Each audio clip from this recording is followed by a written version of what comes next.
I'll call the meeting to order. First thing, approval of minutes of October 18th.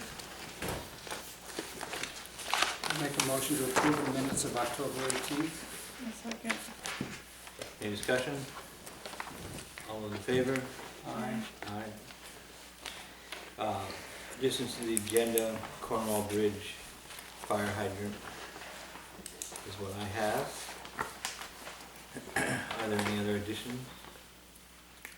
I didn't know if you wanted to do the annual parking ban that we usually do starting November 1st. December 1st, isn't it? I think it's December that we do, we don't do Yeah. November like everybody I else. think it starts December 1st, yeah. Oh, okay, so we got time. So we got. Right. that's Well, the yeah, we deadline actually have a next time, yeah. form to fill out, but yeah, we can do that next meeting. Okay. Okay, so there's a second adding that. Yes. Any discussion, all in favor? Aye. Communications. We have one from our emergency management director at 8 o'clock tomorrow morning at West Cornwall Firehouse. We have our emergency planning preparedness exercise. It's a statewide exercise dealing with winter storms. So I'll be there, Terry will be there, there'll be some other people there from Eversource and emergency management, testing things. People will stop by from the fire department during the day. And that's about it. So you guys can make it, it's great. If you can't, it's only, what do they say, this is only an exercise. We have to repeat that whenever we do anything, so people don't panic and go out and buy snow blowers and things. So, anyway, War of the Worlds. anything else on that, Terry? We're ready to go? Ready to Good. How long is the time frame if it starts at 8? go. First thing should be a radio message at 8:15, and then we'll carry on till close of play. I presume, I don't see it going much beyond midday. They allow 8 till 2 o'clock. I mean, Yeah, we're usually Hopefully done by by noon, noon. yeah. thank you. Right. Any public comment? Yes, Joanne? I had a question. At the last meeting, we talked about the agreement that you had finally reached with Kaufman and Push 'em Up Farms, and I was wondering where that agreement has been documented. Is it on the deed, or where does anyone who wants to see what it is, where is it recorded? They come here and ask us intelligent questions. There's no written agreement between us. So we have an understanding of what we think is a reasonable solution. And it's a work in progress. If it works, it works. If it doesn't, then we can talk some more. But we have taken some steps which we feel benefits the town and Mr. Kaufman, and that's as far as we get. We didn't sign off saying we agree to do this, we agree to do that. We proposed certain things which we've done as far as parking signs and things. And that's as far as we got. Yeah, I didn't see the parking signs when I went past, but It's pretty subtle, but they are there. If you go up River Road to that pull-off, you will see some no parking signs there. do you think it would be possible to write a summary that would be available so people would know what the solution was? It's possible, but we have many things to do, and we're sort of seeing how this goes for this season before we cast anything in stone. So the season being what? Through the winter time, where we talked about moving some portable barriers, if we need to probably move some of the things we put in place when the snow flies. So that's part of our concern too, is not putting a lot of stuff that's gonna get in the way of road maintenance. So you think that you'll have to put in the more permanent barriers when spring starts and the fishermen come, is that it? No, I think we're probably gonna put in what's there right now.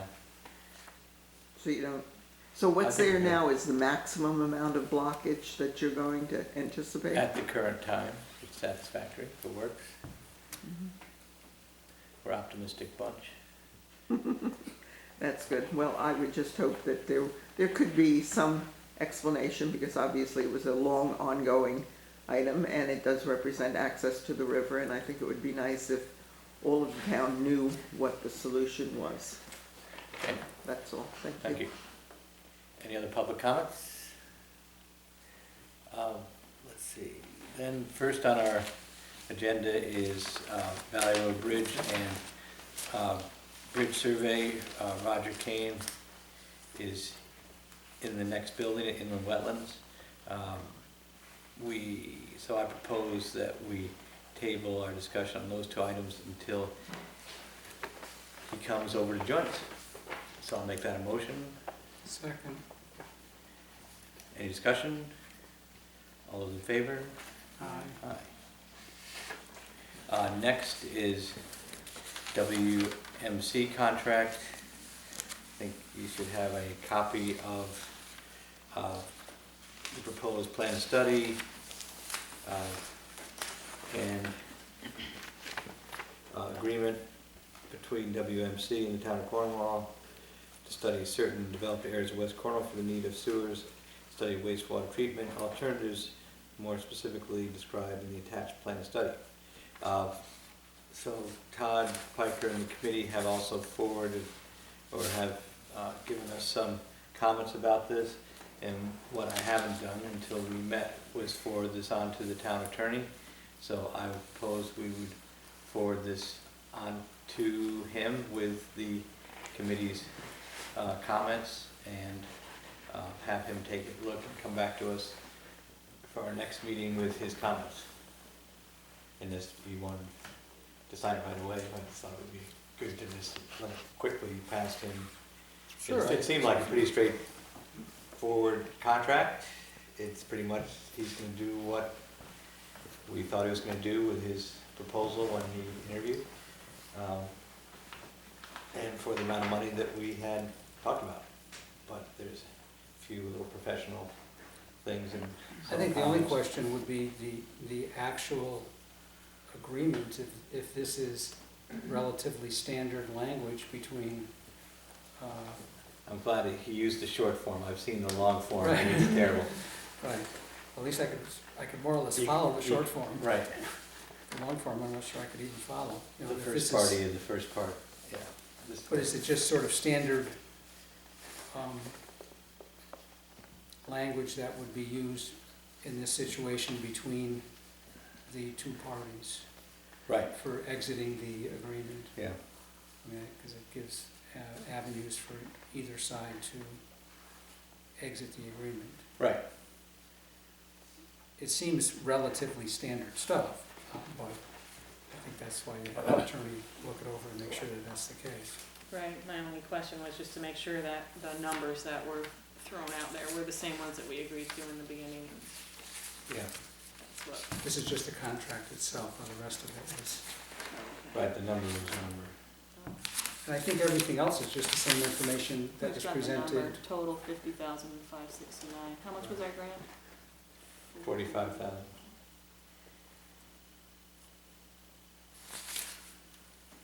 Okay, and this again has been approved, the expenditure's been approved by a town meeting. But anyway, so, is there a motion to send this contract for a quick review to Attorney Grimes? Sure, I'll make a motion that we send this, and maybe all the supporting document, not that he has to evaluate whether it's a good deal or not. I don't think that's whether it's a So legal he deal. has everything in this file? Right, there's nothing that jumps up, okay? Okay. Any more discussion? All those in favor? Uh, Gordon, may I ask a question? Sure. Yes, Since you three are ex officio members of the West Cornwall Septic Committee,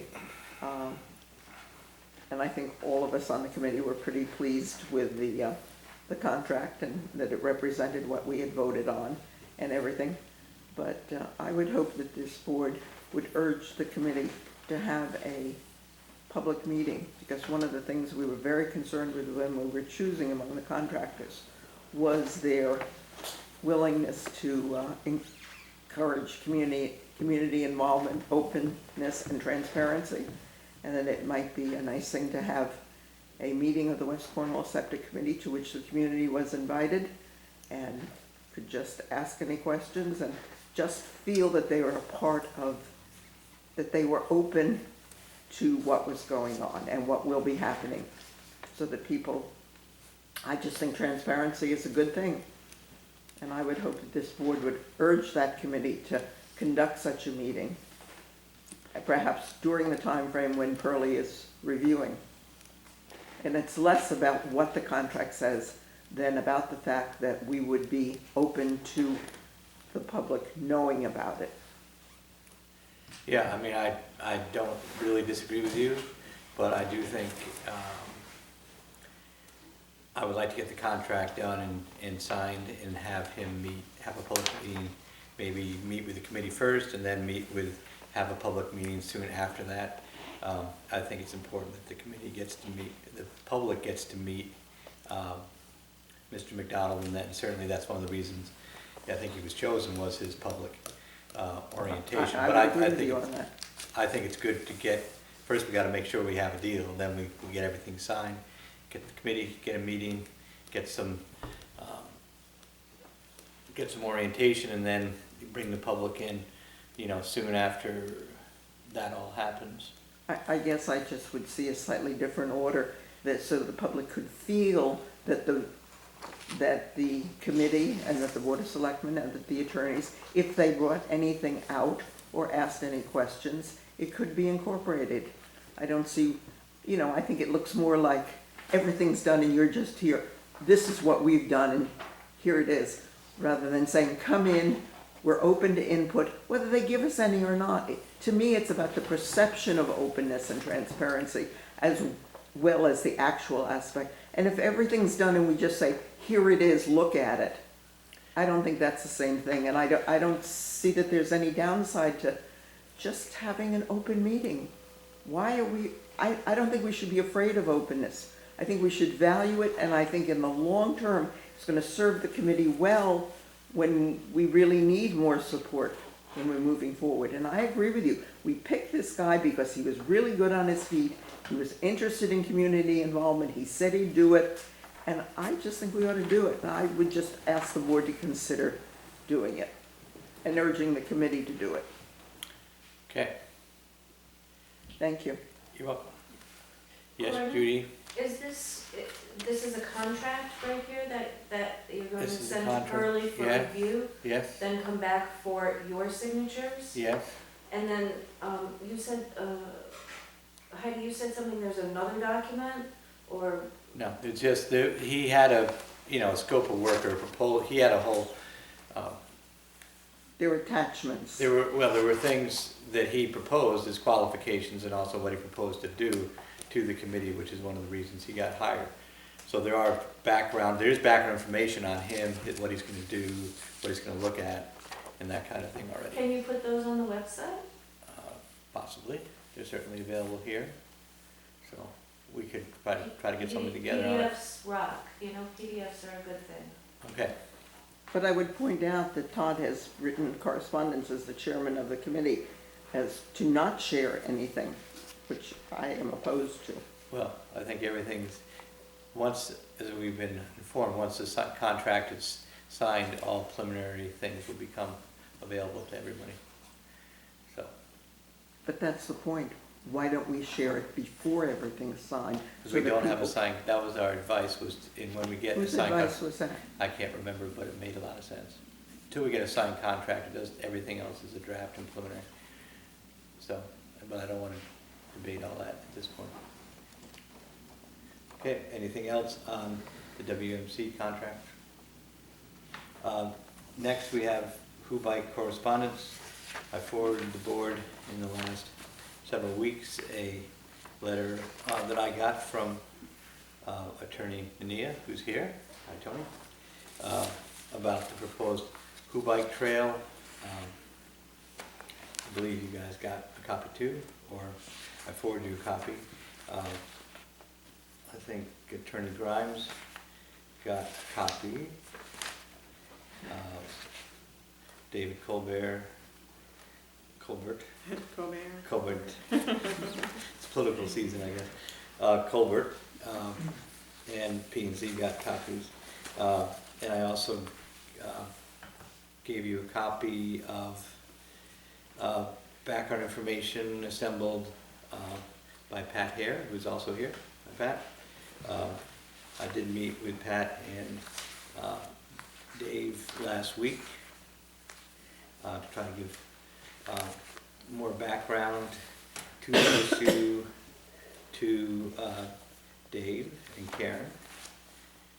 And at this point, there's plenty of information. It's not entirely, it's somewhat contradictory in nature, and it's fairly technical in nature. I've given you, the board, background information from Pearlie Grimes about discontinuance and abandonment of town highways. So my thought at this point is it's a legal matter where one group claims the town owns an old roadbed. The other side feels very strongly that the town does not. So I thought it would be useful at this point to have Pearlie, who has some experience with discontinued roads and that area of town in particular, to give us an opinion to sort through all this stuff and give us some guidance on what all this means to the town. Didn't you already do that twice? That was more in general. I think that the things I gave you. 2012, 1992. Oh yeah, I mean, this is something that provides a good living for many attorneys throughout Connecticut. But I think that How there's, do Part you of what I'm apply, thinking. how do you apply those, right. that information from those two timeframes to this particular case? I think each particular case, whatever roads, or discontinued roads or possible roads that exist in Cornwall or in any other town, how you apply the rule or the rules to that case is, you could probably get a number of opinions, or varying opinions. I agree, you get different opinions from different attorneys. I mean, even this is in the end. That being said, though, I think it would, as you're saying, be important for the town to have our attorney give us his opinion on this particular case. Again. He never did this particular case, he just did in general, I don't know. roads in general. I don't think it referred to, in either of those, I don't think it specifically refers to that particular section of road, or the question being answered with regards to that particular section of road. There may have been other questions in Sorry, that area. 1992 it was general. 1992 was what? General. 2012, he writes to clarify the difference between abandonment of a town road and discontinuance. Okay, so he didn't specifically mention one particular road over another.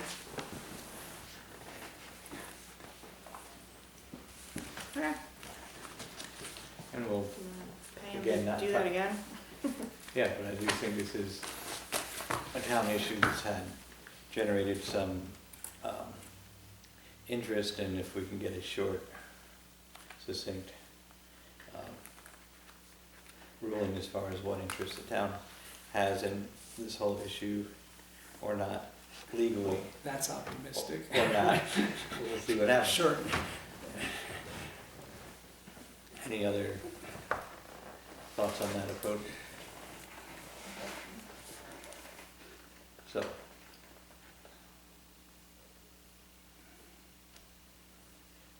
And I So think, we're asking him to specifically comment on this particular piece of road. right, as well as Property. he can comment on Attorney Ninia's letter or any other issues surrounding the Hoop Bike Trail or that section of discontinued road between West Cornwall and Cornwall Bridge, anything that's, he feels Well, I that don't we think, should you know. don't think he needs to comment on the whole thing, he just needs to comment on that one section.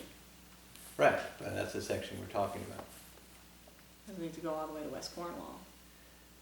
Well, that gives you the history of, it was We've got discontinued. history.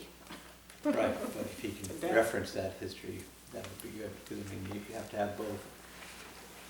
There was action taken to discontinue the road at different times, in different sections, so if you can do something that's concise, I think that would be helpful. Is that the consensus of the board then, to get a legal review of where we're at? And should that be opposite of what another attorney says, then what? Well, we have one town attorney that we usually rely on his advice for our opinions. And in town of Cornwall, his sole client, you can have other people working for other people, but there's one person that is employed whose client is the town of Cornwall.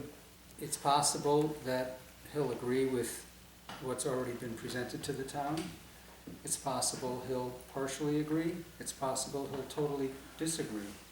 And there's a whole range of what's possible coming from the town attorney. And I don't think we can decide what we're going to do until he gives us an opinion, which will probably be a shade of gray, because that tends to be. Right, so that's what I'm asking, like, then what? It may not Well, be. then we'll have to make a decision at that point of how we're gonna proceed. I don't think we can make a decision. We've been down this road before on other things with the board, and sometimes it's a negotiated solution, sometimes it ends up in court. I mean, it can be any kind of answer to the situation, or there may not be a disagreement in the end. I don't think we know. That's why we're asking the town attorney. And we could ask him for, an explanation, and maybe we'll need a Right. further explanation. Maybe there'll be some comment going back to, I think that's kind of, as you said, that's why they're employed. Right.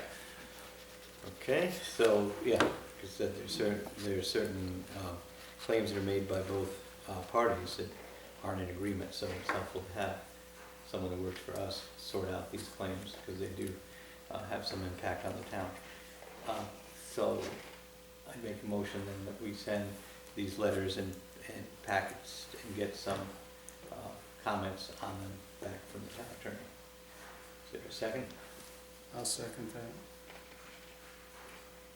Any discussion? All in favor? Aye. As people are here, I would, if you want to make a few comments to the board, brief comments, you're welcome to do so. We're still waiting for Mr. Kane to tell us about bridges, so we do have a bit of a time here. But I don't want this to be a public hearing or, cross-examination of each person, but if anybody wants to make a short statement to educate the board on your positions, we have, I think, pretty thorough documentation here, but if there's anything else you want to add, as this is a public meeting, you're welcome to do so. I'd be delighted. Sure. I had intended to bring you a letter and sit down, but my computer is having a heart-lung transplant in Torrington as we speak, so Okay. I'm going to do this from memory. Pat Hare had made a claim that the town had an interest in the former road, and particularly that the public had an interest through the town to access the state forest from Cornwall Bridge. And he relied on a 1959 act of the Connecticut legislature which said in the event of an abandoned highway that people who had property along the abandoned highway could still find the shortest route to the new public road and use what had been abandoned for their road. This is not that case. In fact, we're not talking about landlocked abutters, nor does the law apply at all, because the Supreme Court found in 1982 that, in fact, that the law was not retroactive. The abandonments we're talking about, they're not abandonments, they're discontinuances. It's a very big difference. Happened in 1896 and again in 1905, well before the passing of that statute, with a result that discontinuances were controlled by the common law, and the common law is very clear and very simple. When a town discontinued a highway, the ownership went back, reverted to the owners of the underlying land. Now, there's something there you need to pay attention to. Towns, railroads do not buy land for highways. They take a use, an easement, a right-of-way. In fact, I'll give you a little demonstration very briefly. When you bought your house, you bought it in fee simple. And this is a symbol of what that means at law. A land can be used for many things. You can sell away mineral rights, you can sell away air rights, you can give someone a right of way over your property. But when you finally get down to the last stick, you still own the rubber band, you own the fee. Uses are different than the fee. The fee is ownership. Uses are temporary. Highways, railroads, when the railroad came through here in 1841, they purchased rights of way from each of the abutting property owners along the river, except for 8 in Cornwall who wouldn't sell, and those they condemned. So they paid money to people they bought it from, they paid money to people that they condemned it from. The Warren Turnpike Company had been here since 1806. When the railroad finally opened its track in 1842, it surveyed, as railroads have to do, the straightest, most level route between Cornwall Bridge and West Cornwall, with a result that the highway, which had originally been a town right-of-way and then the Warren Turnpike, was obliterated in places, and the Warren Turnpike was forced to shift left and right to get by the railroad. And the result was 2 years later, because number one, they had to spend so much money to improve the road they just improved, and number two, the railroad was killing them with freight rates. They were charging wagons to travel on their new road. That was the whole purpose of building the road, is to allow a wagon through it. The railroad didn't need your wagon, the railroad would take your freight. The railroad outcompeted them and forced them to spend money. 2 years later, the Warren Turnpike declared bankruptcy. Actually, they declared abandonment of the road. In 1854, a resident of Cornwall named Sands Reed was driving on the road with his horse and wagon, crossing a bridge. That bridge had been maintained by the town of Cornwall, because when the Turnpike Company disappeared, the town of Cornwall stepped in. The lower courts have all decided for Sands Reed. The Supreme Court decided for the town of Cornwall. What happened to him when he was crossing the bridge? What happened to? When he was crossing the bridge? The horse fell through the bridge. Okay. Didn't kill the horse, but injured him. And he sued the town for damages. Now, the Supreme Court found that the town was not liable for damages because even though the Warren Turnpike Company had discontinued its road, had actually abandoned it, they took the gates down and went away, that the Warren Turnpike Company itself had not been dissolved, and it was still the owner of the right-of-way, and therefore still legally responsible for the damage to the horse due to a faulty bridge. Now, Connecticut changed the statute to change that court decision as regards that 2 years later. But the important part about this is that the town of Cornwall had had an interest in this road before the Warren Turnpike Company. When the proprietors set the town up, the proprietors bought all the land at an auction, came to Cornwall and sold it in pieces. but they reserved a right-of-way along the river that I believe for certain, like all rivers, river was a way of communication. The right-of-way was a path along the river, first for the Indians, then for the settlers, and the town was encouraged by the proprietors to continue that, and the proprietors gave the town not a fee interest, but an easement, a right to use a certain property along the river. The town did it for a while, it was expensive, the Warren Turnpike came along, they gave it to the Warren Turnpike for a while, then the Warren Turnpike left, the town got it back. Now, interestingly enough, there was no survey for the Warren Turnpike. The court case held that they had a charter from the state, but neither the Warren Turnpike nor the town surveyed it. So if you were to ask where that highway was today, you'd have to hire an archaeologist, because there were never any deeds, the town never owned it in fee, and there was the original proprietor's map, but the town never filed the map. Now, if it did, I haven't seen it, love to see it. But the long and short of it is, the town decided that it was not going to maintain that road in 1896. And it abandoned it to what is now the south line of the state forest. That is just north of the current Harding property. In October of 1905, not very long later, the town decided it was going to abandon more, and abandoned a strip from the state forest halfway into the next property south of Harding. It was then owned by a family named Bailey, and it's exactly the point of termination, which is marked on this map, if and when you care to see it, is exactly 99 feet south of the Harding property. End of the first claim by Pat Hare. The town discontinued its interest, has no legal interest in the property whatsoever. Up comes the second argument.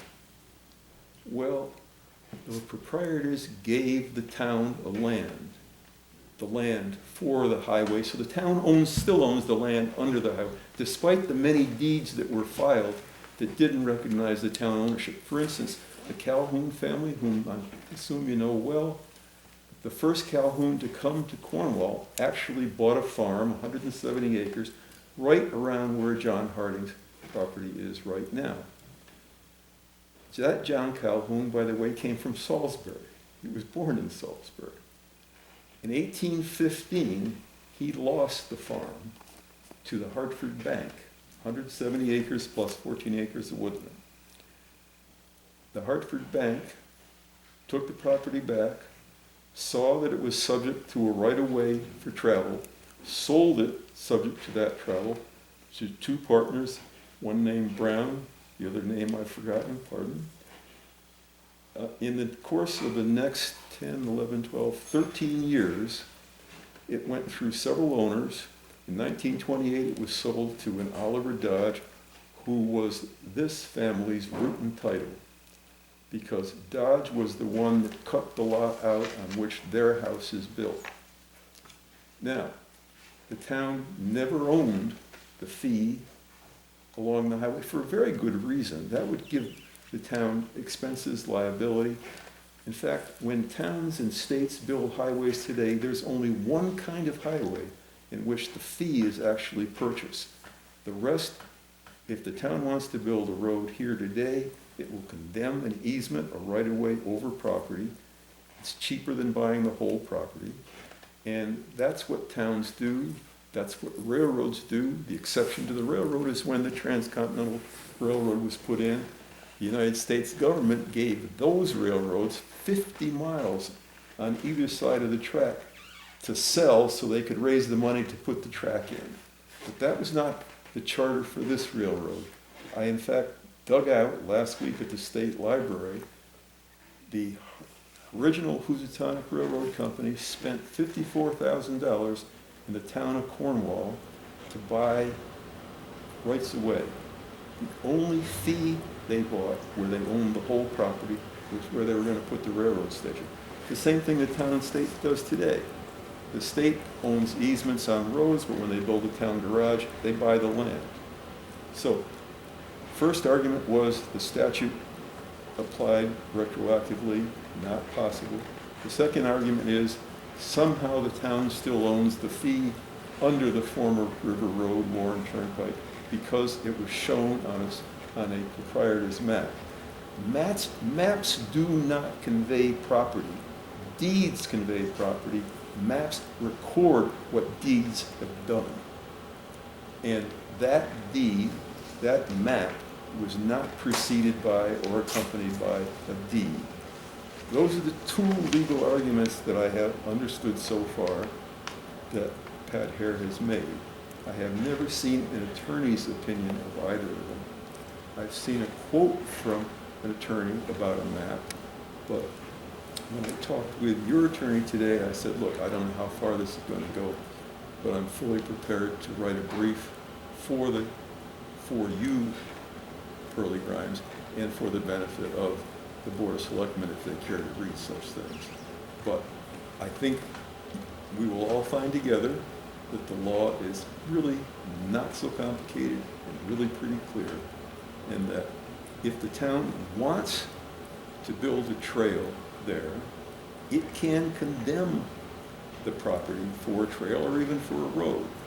The experience of the Appalachian Trail has been that condemnation has been a very, very bad thing for them. And originally, when they reorganized the trail about 30 years ago, they did briefly consider condemnation, and they thought that it was politically a wrong thing to do, and they've never done it since. Okay, thank you, Tony, for framing that. Pat, do you have a brief statement? Yeah. Very briefly, the debate, as Tony talked about, is over what happens when a road is discontinued. His letter, which was from October 25th, you've seen it, it's very recent, says that under the 1799 law, I think as amended in 59, but I don't really understand clearly, that 59 Act. Pat, could you speak up, because I Sure, can't hear you, sure. or I'll come sit next to you, one or the other. No, either one. The key issue between us is what happens when a road is discontinued. And in Tony's letter of October 25th, 2016, he says, with regard to the 1979 law, all of a town's rights in the underlying land reverted to the land's prior owners or their successors and assigned. So that's a fair quote from you? Mm-hmm. Okay. What I don't think you understand, although you got close to it earlier, is that the land's prior owner is the town. And I wouldn't know what to call it other than a deed, although it doesn't really read like a deed to me. Especially since I've been reading a lot of deeds in the land use office. But the proprietors surveyed that road, and the material you've got, there should be some pages from that survey. They surveyed the road, and they were, when they took the road, they were taking it from the common land. In other words, the land for that road was part of the proprietor's common land. Now, there's a little footnote on that, which is that Cornwall did something that was much smarter than other towns, because it avoided a lot of sort of arguments over the land. So when they were going to take that land for the Housatonic, they called it the highway on or near the Housatonic, they knew from the beginning they were going to do it, but as they were dividing land, they gave the owners across whose land the future road would come, they gave them extra acreage to compensate them for the road that was going to take some of that land. So they got really paid in extra land for the section that would be taken from the road, and as far as I understand it, was pretty generous. Mike Gannett lays that stuff out in great detail in some of his reports on the history of the town, but it's also clear in the excerpts from the proprietor's records referring to the land that they had done that. That was sort of standard practice in Cornwall. And so the, the road was owned by the town. I mean, unless it was owned by the Indians, they took it from the common land. And so it still remains the town's. And that's, I think that's pretty clear in some of the stuff I've sent you. You know, it's clear when you read those excerpts from the 1751 proprietors' records, that they took this land to be and remain a highway. That was their exact language. And it is clear that they are taking it as land for the town. So I think that's probably all you need to know, except one other thing is useful to know, which is that in John Wallace's deed from 1975, when they bought the property, there was a note on it from, who was the surveyor? I can't remember. Who was your surveyor? Do you remember that? Matt Kiefer. No, this was earlier, a different surveyor. Anyway, there was a note on it which showed or said that the western boundary of the Harding's lot was the eastern boundary of the old Warren Turnpike. So in effect, you have a surveyor saying, that's the limit on the Harding's land, and the rest of it belongs to the old Warren Turnpike. I could make this a little clearer if I pass out these maps. I want to give this to you first.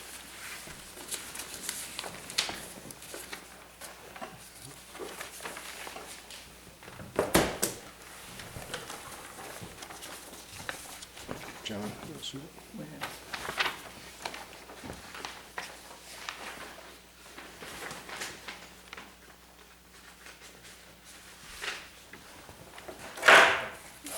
I think I'm running out of maps. We'll share. This is actually, I'll leave those as a note for comment. Okay. So on that map, if you look, let me just stay with it.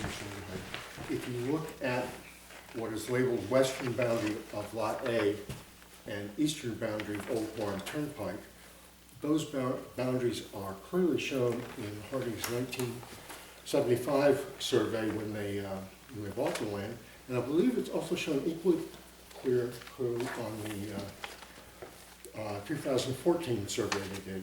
And Tony, in your letter, you mentioned a 2016 survey. Have you done another survey? Yeah, there's another survey. The problem, Pat, with what you just said is that the Warren Turnpike not only was never surveyed, as you say it was, but the Supreme Court found that they had never owned any land, that they had received a charter from the state of Connecticut to operate a highway, but unlike the railroad, which once it received its charter went out and bought the land, what the Turnpike Company did was simply build the road and wherever it could along the path that already existed. So you can't have somebody that doesn't own property be a butter, a boundary line with someone that does own property. Can I stop you there? Okay. I All never right. said So I think we've successfully framed the issue. Yes, we have. Thank you both. And I said I didn't want to get into a debate, but I think you both have done a good job on viewing, presenting different ways to look at this. And we said we're setting it off for a opinion, and we will get back to you on next time. I practiced property law for 36 years last month, and there are no ever two properties alike. It's a wonderful thing. And this is going to be a very interesting exercise for all of us. Right. I promised your attorney that I would get him more documents regarding the most recent claim, which I will just go ahead and do that for him. And I will give to you all another letter on the issue that the first letter didn't address, so you'll have it in your file. Okay. Could you send me a copy of that? Yes. Yeah. Okay. Thank you both very much. Okay. Speaking of water, bridges, Mr. Kane joins us. So I'll make a motion, we go back to Valley Road Bridge and the bridge survey. So, Second. all in favor? Aye. Roger and I have been talking daily about how we're doing with the Valley Road Bridge, and we're on track for you talked to the president of the company casting the concrete in New Hampshire. Right. They can guarantee delivery by the 29th. They're working, trying to reschedule some of their operations, which might improve on that date, but as far as officially, their position is they can have the box culvert cast and delivered by the 29th of November. I've talked to the contractor, Town and Rel, and they don't have a problem with that working frame. They feel that they will have the bridge open to traffic within 1 week of the delivery of the concrete components. The nice thing about this particular design is it has a foot of gravel over the top of the concrete structure, so that when I say the bridge will be open to traffic, it'll be open to, if you will, emergency traffic. It'll just be a gravel road perhaps, depending on the condition of the asphalt plants. If that's the case, we can keep it as a gravel road for the winter. If, and I expect gravel plants will be open until nearly mid-December. We'll be able to have it paved, before winter sets in.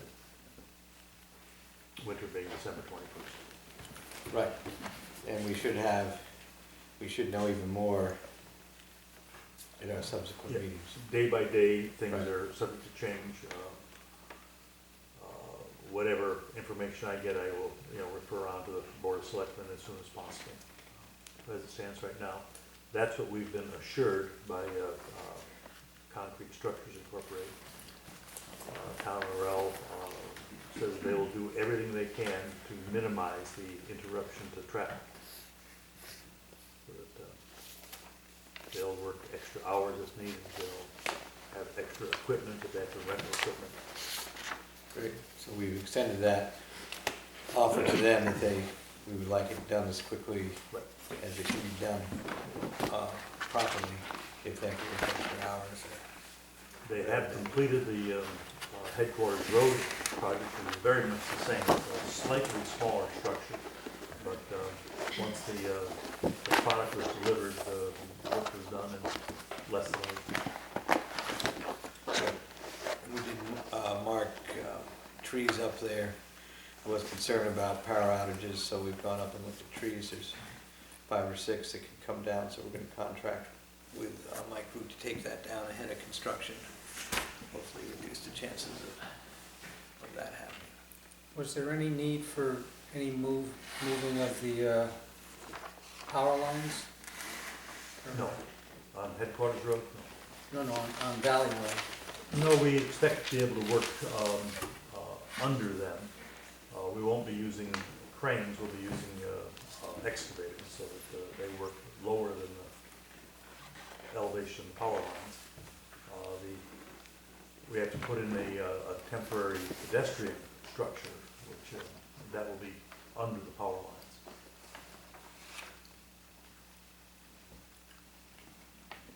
So we meet twice more before November 29th, so we'll keep in the loop. Yeah, I will be in to give an update as needed. If we get some change in delivery date, that'll be the Right.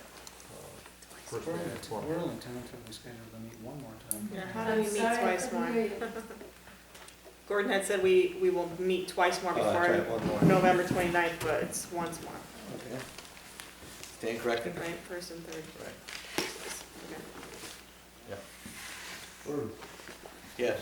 Just a couple of questions. This is gonna be a single width bridge? Yes, it's a single lane road. It'll remain a single lane road across the bridge. It's a single span structure. It's gonna be 13 feet. Off the top of your head, do you know the tonnage allowance on it? Oh, it'll take all legal loads. So, anything that, you know, a concrete mixer and like that, once the bridge is replaced, right now it's posted for 10 tons, but, once the bridge is open, it'll take all legal loads. Gordon, do you have a contingency plan just in case? Well, Just it in depends case on what, of what? case, Just in case, the schedule Oh, yeah. goes kaflooey again and you have to wait until spring? right, I think we've already talked to the engineer who we're also working with regularly on a general town bridge survey, on taking some measures to strengthen the bridge if it turns out for weather or schedule that it becomes impractical to install it. So we are looking at, there are some measures, we have talked in rough terms about taking some measures to strengthen it to last as best as possible. Doing interior reinforcements, so that there does seem to be some fairly easy steps that could be taken to strengthen it over where it is right now. So that is our plan B. We are thinking in those terms, as things don't always go our way, but we're optimistic that we can do that. But we said we don't know the weather, and we're not making the forms ourselves, otherwise they'd be here. Roger, how high off the ground is the temporary pedestrian bridge going to be?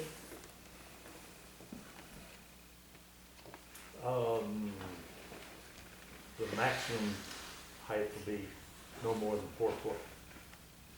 Thank you. Okay, so next we have bridge survey. Roger and Dave Batiste have been throughout most of the bridges in town. We've gotten through all the bridges, we've looked at them all. They did find one bridge over Reed Brook on River Road. The stream bed was actually dry, and so they have proposed, and we have worked on a plan to reinforce some of the voids that have been exposed due to the dry weather in the abutments. That seemed to be the biggest surprise of any of the bridges you saw, and we propose to bring in concrete tomorrow, and while the weather's dry and warm, work on that bridge tomorrow to take some steps to strengthen the fairly ancient abutments underneath that bridge. Is that what you were before wetlands for tonight? Yes, we How'd did. that go? That went just fine. We have a declaratory ruling with 612 for maintenance work on Reed Brook under River Road. That was all approved. And the plan is to place the concrete tomorrow? Yes. Pump it. The, it is pretty impressive that there's no water in the bed. Well, there is, I guess Reed Brook starts essentially in a swamp up the Cream Hill, and the swamp is low enough that there's no water flowing in the brook at all. I was there 2 years ago, and I assumed there was a pool about 4 feet deep under the bridge. That's what it looked like. Now that it's completely dry, I can see that it's a little over 6 foot deep under the bridge. And so we're going to fill in some of the voids, some of the sand has been washed out of the water course itself, and small stones. So we'll essentially be pumping concrete into the voids. Into the voids in the abutment, in the large stones that are big slabs Right. that are up against the abutment, not specifically in the riverbed itself. And the south abutment is much, the water course comes down toward the south abutment, and that's what has eroded away. The north abutment has some small voids, so we're going to do that at the same time also. It'll take 6 to 8 hours for the concrete to be hard enough to walk down the water. This is an ideal time to do this type of work. That's why we decided to do it as quickly as we could, because in a week, things could be back to where they were 2 years ago. And we're looking at maintenance programs and things, and we talked this morning about meeting the next week or two with Jim and going over preliminarily what the findings are, and then we'll get a, presentation to the board. Yeah, I think it appears to be a great opportunity to repair something that has potential issues. I mean, I don't believe there's any structural problem with the bridge holding anything. No, the bridge looks very good. The upper portion of the substructure and all the superstructure looks very good. The abutments are of varying ages and may go back to the days of the Warren Turnpike easily, because you can see the drill holes where it's actually cut stone. So it's an old location for a bridge, but the work that's being done isn't in any way, it's not helping hold the bridge up, it's helping hold the water out. That's one way of putting it, yes. It's not a structural repair. It is strictly a maintenance repair. Right. It's a great opportunity because there's no water in the way. Okay, thank you, Roger. Any other questions? Can you post the bridge inventory and? Yeah, we will once we're gonna get a final report with repair schedules and costs and that kind of stuff, but we could try to get that out. Thank you. But it'll probably be a couple months before we get a finalized document. And who would be doing the work tomorrow? Town forces, highway department, Okay. assistance from volunteer mason in town. Okay. See, next is the Bend. I've talked to Mike Jastrzymski from HVA several times. He's been sick, but he is committed to doing finding funding for phase 1 environmental study for the property there. We got information from Eversource that they bought it directly from Malice and Shear Shop, and they rented it out for a period of time to the state of Connecticut for a highway department, highway garage, but never Eversource owned it while the state was there. So it looks like once we get phase 1, we'll be ready to proceed to planning and zoning and town meeting in the new year about this. And again, we're as soon as Eversource finishes their appraisal, we'll enter into negotiations on a purchase price with them for the property, which again would have to go to P&Z and a town meeting. So are they authorizing HVA to perform a phase 1? Yeah, I think CLMP has no problems with doing a phase 1, as long as they don't have to pay for it. CLMP, Eversource, whatever. Said if the town had proceeded or gets to a point where we are close to buying it, then that's the time that normally they would pay for phase 1, or they'd split the cost, or that'd be something negotiating a purchase. But as we haven't started that, and HVA thinks they can find some funding for it, that seems to be the way to go. Anything else on that?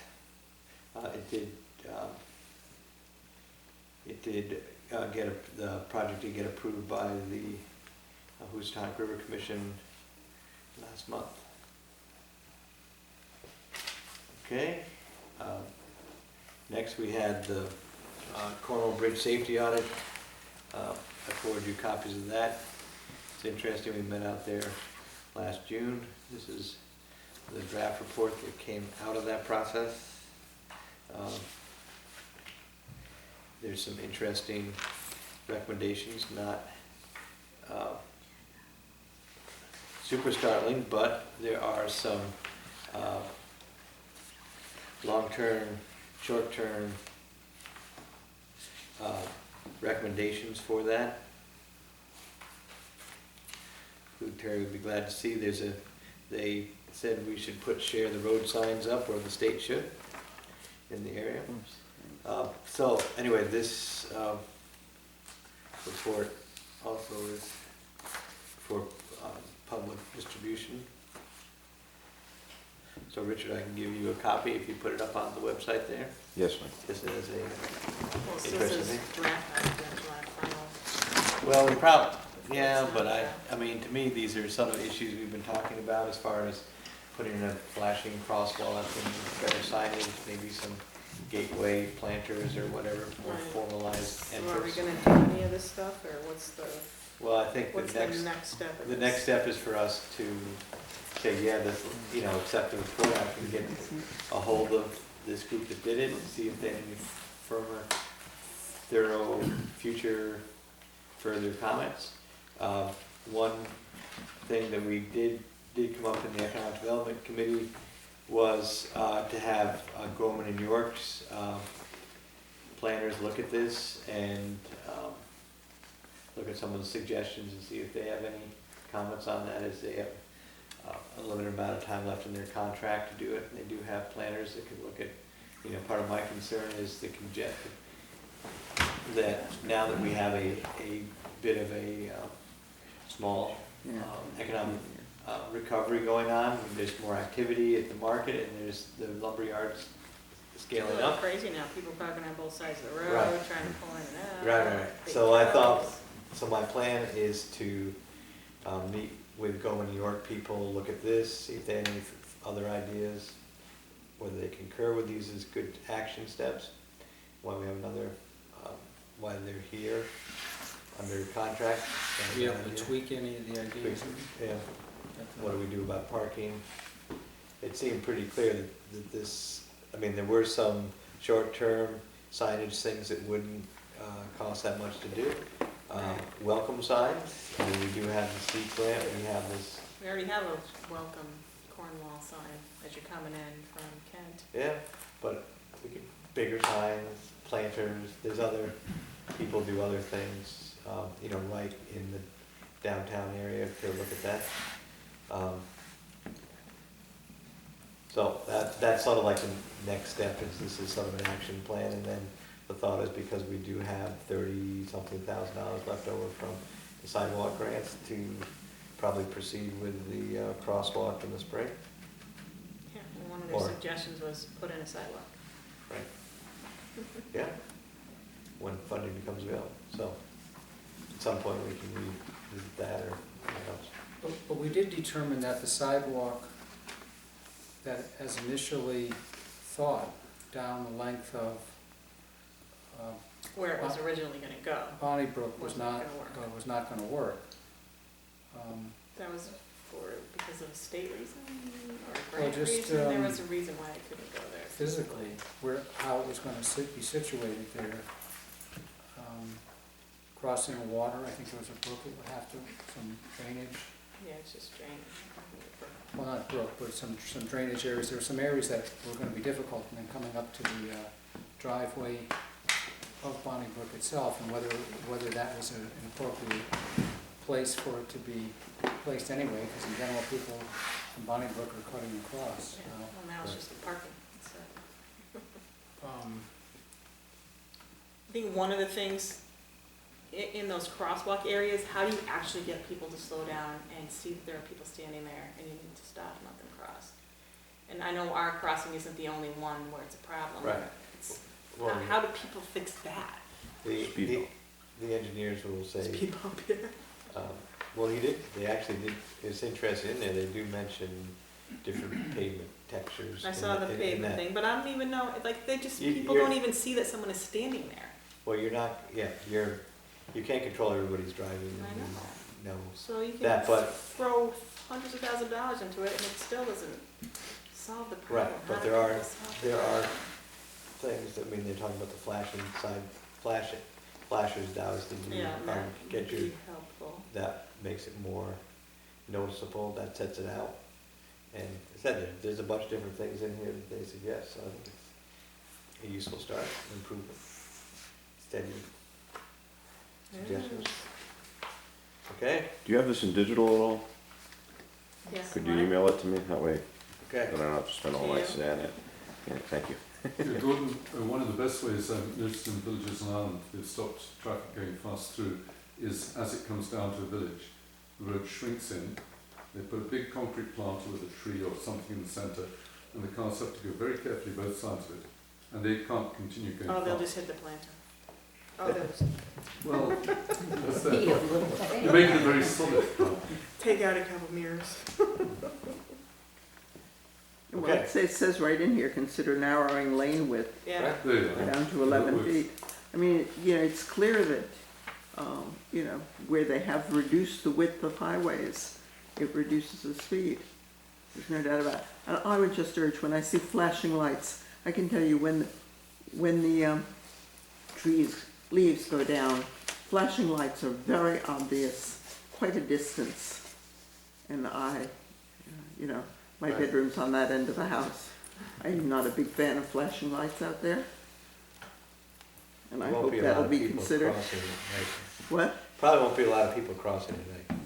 No, but if it's flashing all the time. No, it's Oh, no, I only, think it's like you hit the you button. hit the button. I'm gonna It's cross. Person, it's Then like it there's turns on. ones up at Mountainside, Oh. and Yeah. there's never anybody uses a crosswalk, so they don't flash. Oh, I thought that No, it's not they said a permanent. rectangular one or something. No. I thought that was a little I different. think Thank you. in the reducing the lane width from 12 to 11 feet is less so for reducing the speed of the traffic and more so for giving pedestrians and bikes more space. Because But that's what they, As long as it has the advantage of reducing speed, well, it's a I'm good not sure thing. it's specifically for reducing speed. It could be an auxiliary benefit, Richard. Right. What I like about this, though, it does talk about some alternative things. DOT is paying for the report, so it gets some of these things that people have talked about for a long time in a report that's paid for by DOT, and that's a huge step from, you can't even change the sign. So I think it's a very positive start.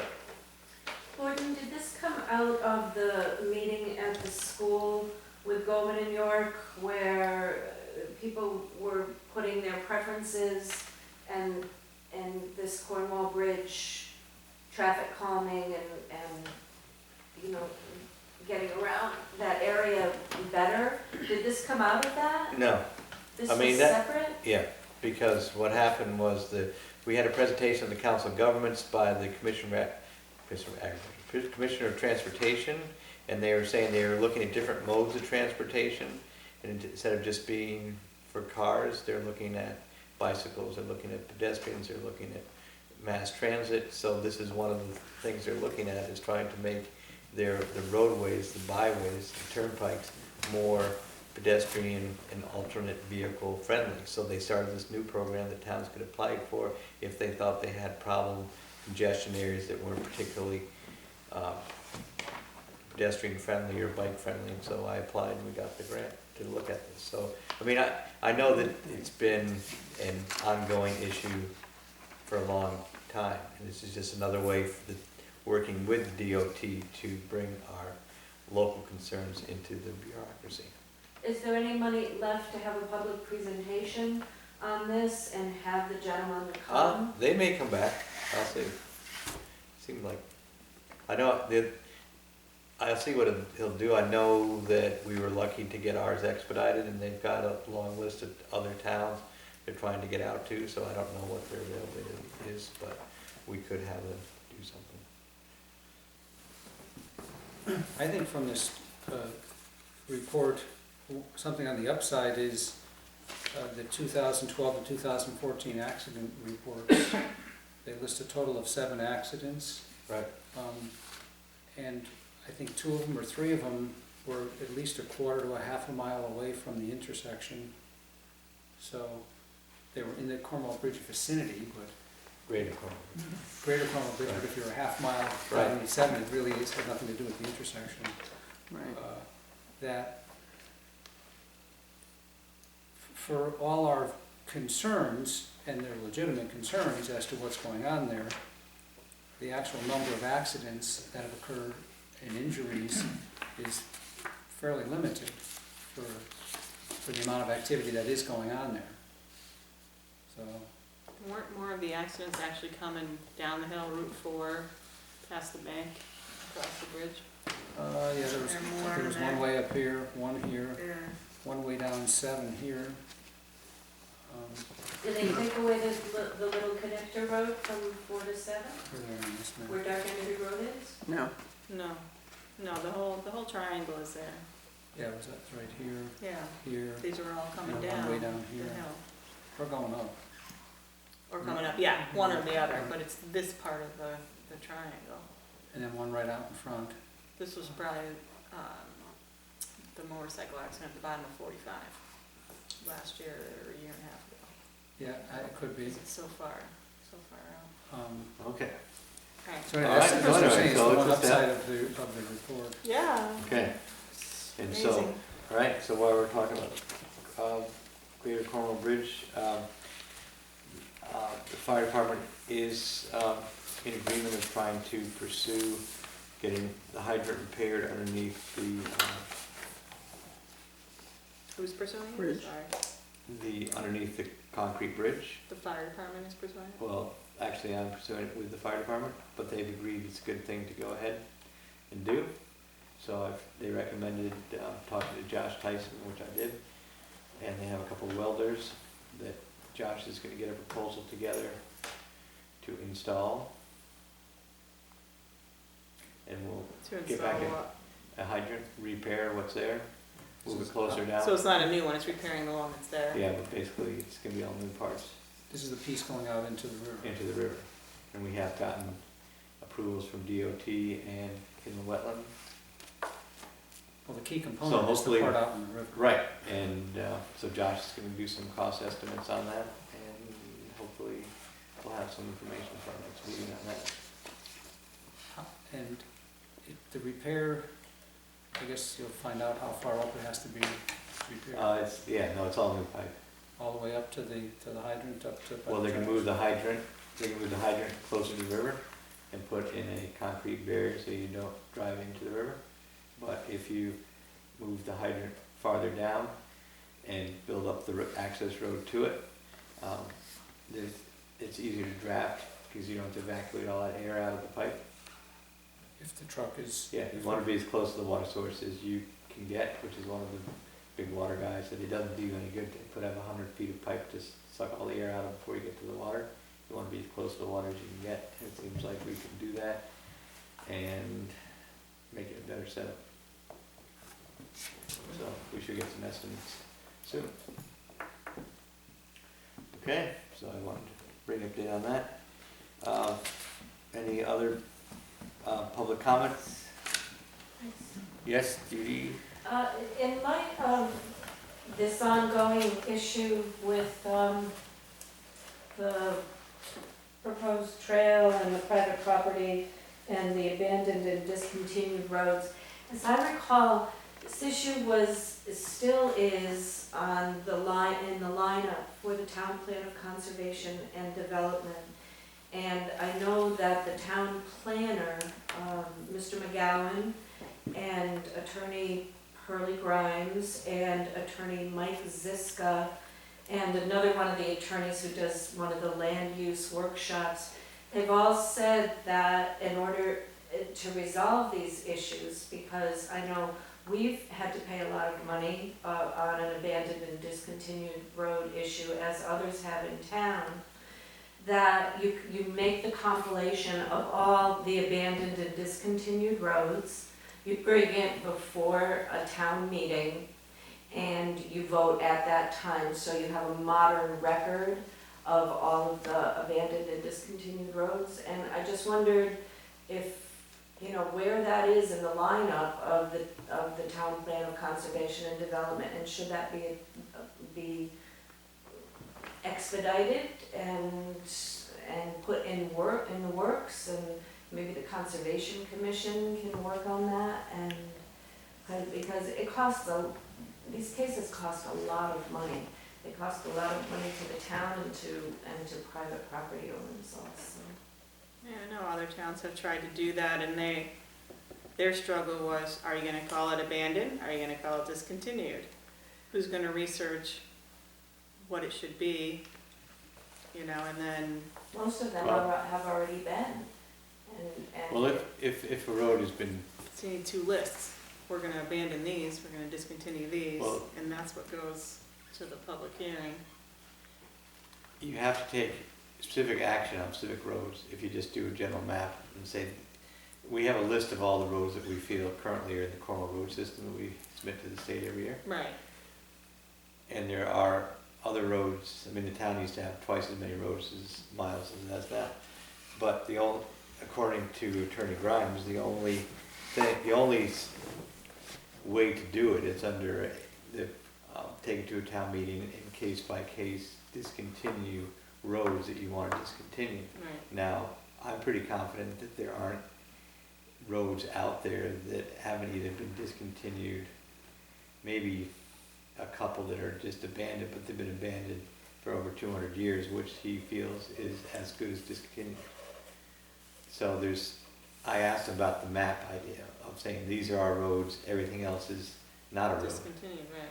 And he said, if you already have a list of roads, that's about the same thing. And the only thing that really counts is, did the town meeting say, we are gonna give up Dudley Town Road from Bill Lyons' house up to the top of From point A to point point B. B, and Right. here it is, and we're out of, this is exactly what we're doing. You can't really make blanket statements. It's a nice sort of planning tool, but legally, the only thing that holds up is town meeting action, and that's to be followed by the Board of Selectmen taking action, and boom, you've done it. And we have done that a couple times. I think you have to, Since I've been you have here, to but- specifically, you have to specify each road, Right. point A to point B. Right, well, that's what I'm saying. And It if would there are take roads, some research, paying somebody probably to research. we have a list of all of the You town stop roads, we here have a with list, the plow. we have a list of all the ancient roads and what action was taken on them to the best of our knowledge, as far as when town meetings met to discontinue them. But yet we still have this sort of gray area on this section of It road. comes, This Warren Turnpike Road, so it's like, it comes up because it's in some people's advantage to try to reopen public access. And you can't have different attorneys have different opinions Right. on even abandonment, or what there's abandonment and discontinuances. But, I mean, we could, as a follow-up, I could ask him if there's anything else the town can do to clarify, this is the town road system, and that's it. cause is it Kent who said, Dan, all of our roads are only those that we maintain up to this right, date, point in time, and all the But if rest are somebody has- discontinued or something, it's like some vague thing.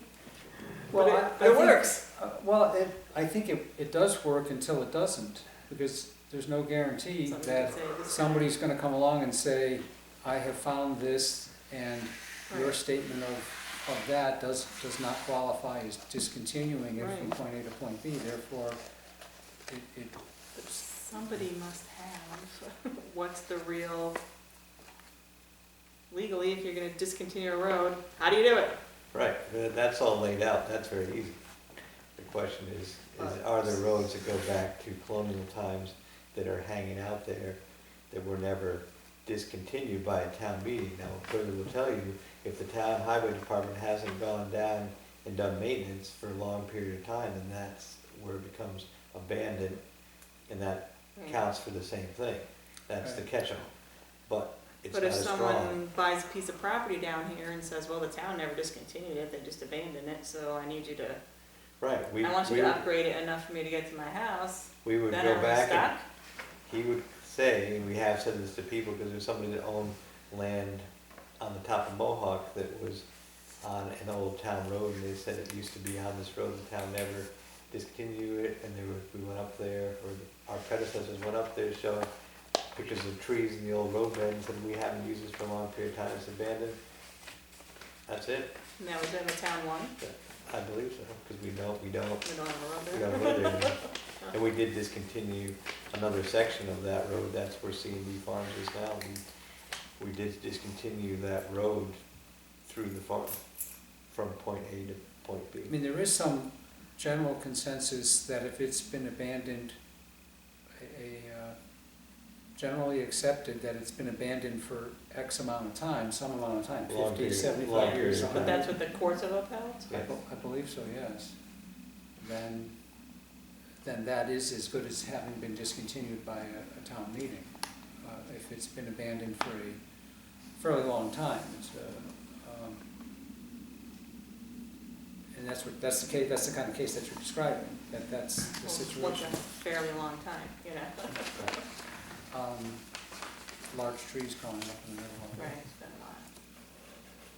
Or when somebody would know when the last time, I mean, I don't even, large trees would be only one example, somebody else may have been maintaining it for a long time, but the town hasn't been maintaining it. Right, we have road maps going back to the 1950s of what the road system was at that time, and if it wasn't there in 1950, and it's not there today, then chances are it's not our road. Right, I And just you really didn't have a know if there hard, was just a way to, here's the list, here's the map, these are the roads, we're maintaining these are the roads, we're not. But in- Discontinued, they're abandoned, or whatever we're gonna call right, them. we can say this is our present system, but that doesn't necessarily equate to we discontinue it by this map. That's the problem, because I mean, we've heard tonight, But I'm it's saying, gone all the way. we would discontinue. These are our present roads, these are not, they're discontinued. You can't do it with a blanket, you have to be specific. Right, this road. If we had roads that we weren't using, or if we felt there were things that should be discontinued, then we would do that. But we don't, I don't know of any right now that we either aren't using or whatever, that were out there hanging. The other part of this is that where there were old roads, then you have people's private rights of access, which are much different than a public right of access. So that's where it gets complicated also. Because the private right of way sometimes survives the public discontinuance. I would also think if you have some places that are abandoned now, and they lay abandoned for longer, then they're abandoned even longer, which qualifies them to not be subject to being forced to become town roads. But if we, the town, step up and say, we want to discontinue these, it's possible a landowner would say, you mean this could be a town road? I'd like to have you upgrade this. So we do run the risk of inviting people to